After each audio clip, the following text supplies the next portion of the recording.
Bonjour, je suis Gélil Dorego et je vous souhaite la bienvenue sur mon podcast de méditation personnelle. La série qui va suivre s'oriente sur l'éducation de l'âme. En tant que parents, nous prenons soin de nos enfants et nous voulons leur offrir la meilleure éducation possible, qu'ils aient de bonnes manières et qu'ils sachent se tenir. Mais il y a un enfant dans chacune de nos maisons qui est laissé pour compte et qui grandit souvent sans règle. Cet enfant, c'est notre âme. Nous en sommes responsables comme de nos enfants. Nous refusons que nos enfants soient colériques, mais nous tolérons la colère dans notre âme.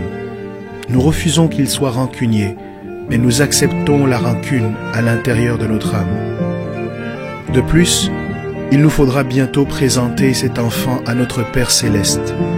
Serons-nous fiers de son comportement ce jour-là? Nous sommes tous parents. Éduquons notre âme maintenant. Ce que mon âme apprend d'Abel.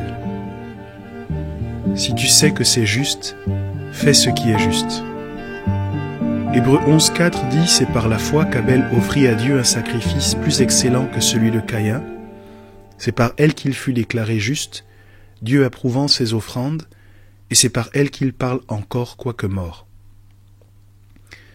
La foi d'Abel lui a permis d'offrir un sacrifice plus excellent que celui de Caïn. De quelle manière? La foi se base sur ce qu'on entend de Dieu, au sujet de Dieu, et qu'on choisit de mettre en pratique. Qu'est-ce qu'Abel a entendu pour savoir comment faire son sacrifice? Je crois qu'il s'est référé au premier sacrifice que Dieu a opéré quand ses parents ont été chassés du jardin d'Éden. On peut imaginer que les vêtements de peau qu'ils portaient étaient un témoignage permanent du type de sacrifice que Dieu avait fait pour couvrir leurs péchés. Observant cela, Abel a su que le sacrifice qu'il fallait faire était un sacrifice sanglant. Seulement Caïn voyait aussi les vêtements d'Adam et Ève et pouvait arriver aux mêmes conclusions. Mais sachant ce que Dieu avait préféré, il a opté pour un sacrifice totalement différent. Mon âme, tu es responsable de la manière dont tu agis à la suite des informations qui viennent jusqu'à toi. Lorsque tu sais ce qui est juste, tu dois agir avec justice, conformément à ce que tu sais. Leçon 2. Si tu donnes, donne bien. Abel a donné les premiers-nés de son troupeau, ceux qui avaient reçu la primauté de ses soins et de son engagement, ceux auxquels il s'était certainement le plus attaché. Je serais fier de présenter à Dieu une âme qui est si généreuse qu'elle peut offrir ce à quoi elle tient le plus. Quand j'offre un cadeau, je dois m'assurer que ce que je donne, c'est ce que je peux donner de mieux. Non pas un vêtement usagé que je n'aime plus, mais quelque chose qui me tient à cœur. Ce qui est déterminant dans ce que je donne à Dieu, ce n'est pas ce que je veux donner, mais ce que Dieu veut recevoir. Dans mes relations aussi, pour m'assurer de faire plaisir, je dois donner à l'autre ce qui lui fait plaisir. Cela oblige mon âme à se tourner vers le besoin que l'autre exprime, plutôt que de rester focalisée sur ce qu'elle décide. Mon âme, chaque fois que tu dois offrir, à Dieu ou aux hommes, tu dois d'abord réfléchir. Assure-toi de donner ce que tu peux donner de mieux, et dès que tu le peux, renseigne-toi sur ce que l'autre veut. Leçon 3.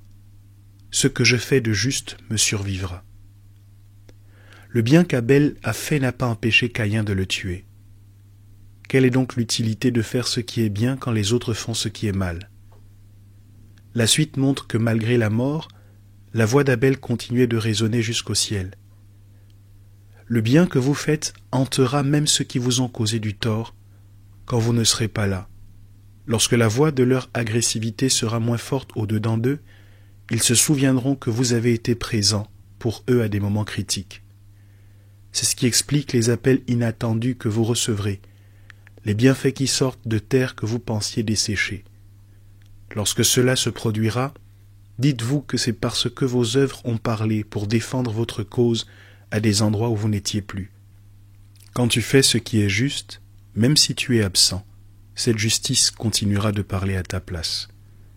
Mon âme, tu dois faire ce qui est juste, même si cela te coûte, parce que ce sont tes actions de justice qui te survivront dans certains milieux et qui te défendront quand tu en auras le plus besoin.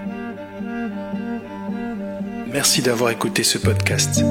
S'il vous a plu, n'oubliez pas de laisser une note et de vous abonner pour ne rien manquer de nos prochains numéros.